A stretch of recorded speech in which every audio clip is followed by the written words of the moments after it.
Hey guys, what's going on? This is Kisun2 again. Today is kind of a different kind of day for gamers, especially for some of those old gamers. If you don't know what today is, then I will explain. On September 9th, 1999, Sega unveiled their last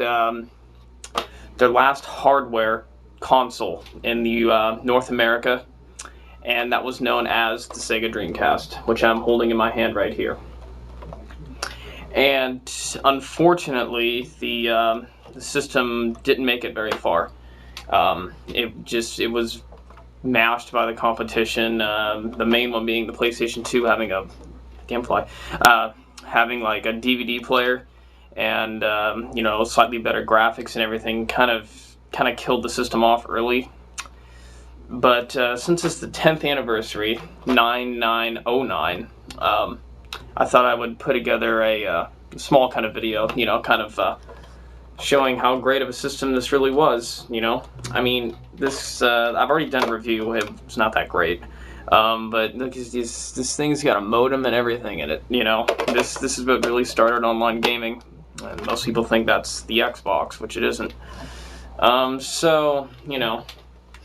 I just thought I would put together a little something. As you know, I make my videos in iCreate, which is on the PlayStation 3, and use the PS3's webcam, which you can probably see in the reflection of my television there.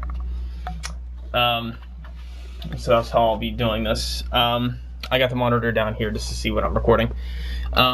These are the controllers, as you can see, very unique because they had a screen.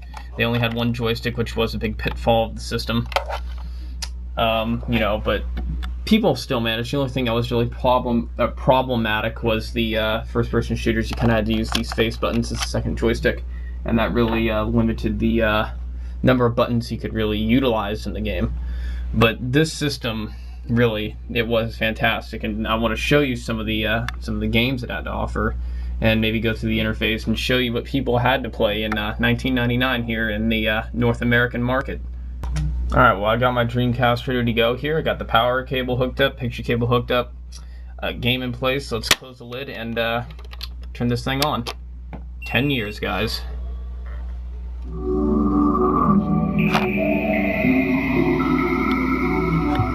I apologize for the screen flicker once again. So, here we go. The date, respectively, 9909. That time is off. But as you can see, here's the Dreamcast interface. Basically, we have play. Actually, here, let's see if I can kind of focus in on that better. Play, file, settings, and music. You could play audio CDs in this. Files where you could check all your VMUs and look at your game saves. And like House of the Dead 2. It was back. There we go. Backed it up a little bit. Actually, there. Sorry about that, guys. House of the Dead 2, Marvel vs. Capcom 2, Resident Evil 3, all really a lot of hit games. Unreal Tournament, Dead or Alive 2, Game Shark saves. That was just basically, just the thing for the VMU. As you can see, it had a picture. I just chose the X because just generic looking, I guess. So not only was this thing a gaming console, this is a common feature in systems even back before its time, but this thing could also play audio CDs, and it was, kind of still a neat little feature. This system, it couldn't play DVDs, and that was a major pitfall of it. Please wait while the disc is being checked, and that's kind of where the PS2 kind of slumped. Sorry about that, guys. I hit the pause button. But what I was saying was this thing couldn't play DVDs, and that's what kind of made the PS2 kind of kill it off. That was a big deal. But it could still play audio CDs, and lots of homebrew can allow it to play like DivX and all kinds of things. But here's the CD player. See, you got your audio CD spinning there. This is AC/DC, Hell's Bells, so I don't get some kind of copyright. This music does not belong to me. But it plays back pretty good. Obviously, it's not as good as a normal DVD player. And for that reason being is because obviously it's not portable and you need to play it through your TV. But you know, it was still pretty nice to have. You know, if you had some friends over, just pop it in the Dreamcast and play. And there were a lot of good games on the system. I don't even have that many, considering, you know, the amount of games that the Dreamcast did have. And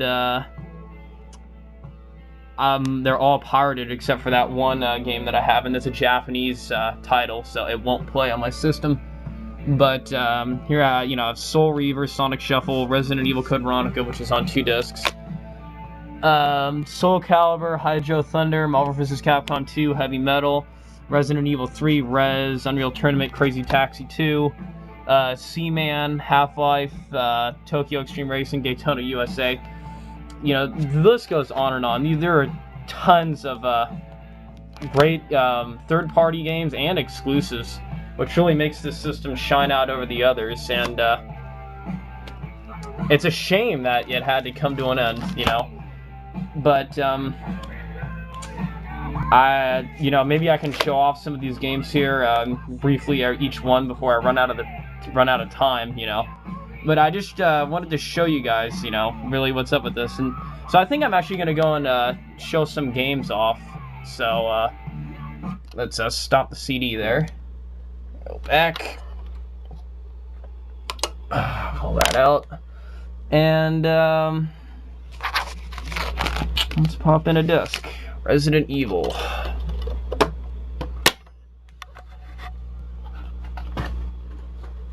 Once again, guys, I know this isn't a great video, but the main reason that I made it is because I just wanted to kind of show some respect for the Dreamcast and show how great of a system it really was.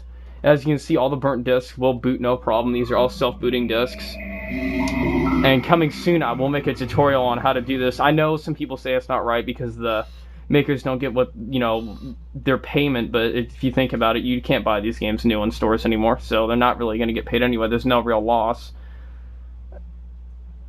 Even if you can buy them, they're used and they're being sold to a pawn shop, so they're being sold from a pawn shop, I should say.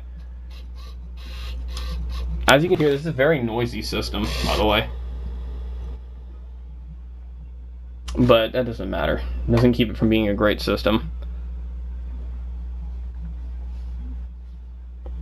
Yeah, this is Resident Evil Code Veronica. I will do a separate review on this, of course, but it's made by Capcom. I'm a huge fan of the Resident Evil series myself, but I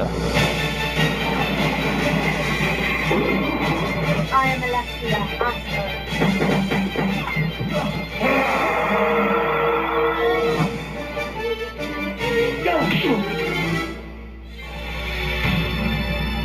this game was later ported to other systems, but it debuted on the Dreamcast, and you could only play it on the Dreamcast for the first 2 years or so. This game I'm showing right here is called Hydro Thunder, which was a boat racing game, which was very popular in the arcades, made by Midway. It was another, it was also on the N64, but other than that, you can only get that on PC, Dreamcast, and Nintendo, so this is another really good title. 3, 2, 1, go, go, go!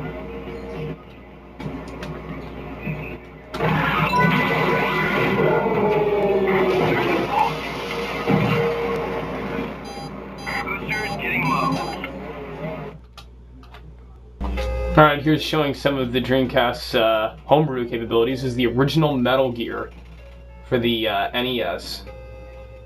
Just thought I'd show that real quickly. This is only the beginning of the game, of course.